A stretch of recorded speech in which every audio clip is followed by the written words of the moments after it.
ప్రస్తుత కాలంలో ప్రతి ఒక్కరికి ఎదురయ్యే సమస్య జుట్టు రాలిపోవడం. మొదట్లో జుట్టు అందంగా ఒత్తుగా ఉండేందుకు కుంకుడుకాయలను ఉపయోగించేవారు. ప్రస్తుతం షాంపూలు ఉపయోగిస్తున్నారు. కానీ కుంకుడుకాయలు ఉపయోగించడం వల్ల ఎన్నో రకాల ప్రయోజనాలు దాగున్నాయి. కుంకుడుకాయ రసంలో కొద్దిగా వెనిగర్ కలపాలి. అందులో కొంచెం నీరు పోసి ఒక బాటిల్లో భద్రపరచుకోండి. ఈ మిశ్రమంతో కిటికీలు, తలుపులు, గాజు వస్తువులను శుభ్రపరచుకోవచ్చు. 2 టీ స్పూన్స్ చొప్పున కుంకుడుకాయ, ఉసిరి పొడులు మరియు 2 టీ స్పూన్స్ తేనెతో కలిపి ఆ మిశ్రమాన్ని తలకి పట్టించాలి. అరగంట తర్వాత తల స్నానం చేయాలి. తేలు కుట్టిన చోట కుంకుడు గింజను అరగదీసి రాస్తే నొప్పి తగ్గుతుంది.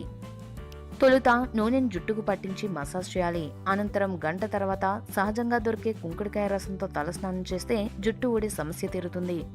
ఈ వీడియో గనుక మీకు నచ్చితే లైక్ చేయండి, మీ ఫ్రెండ్స్ కి షేర్ చేయండి. మరిన్ని ఇంట్రెస్టింగ్ అప్డేట్స్ కోసం మా ఛానల్ ని సబ్స్క్రైబ్ చేయడం మాత్రం మర్చిపోకండి.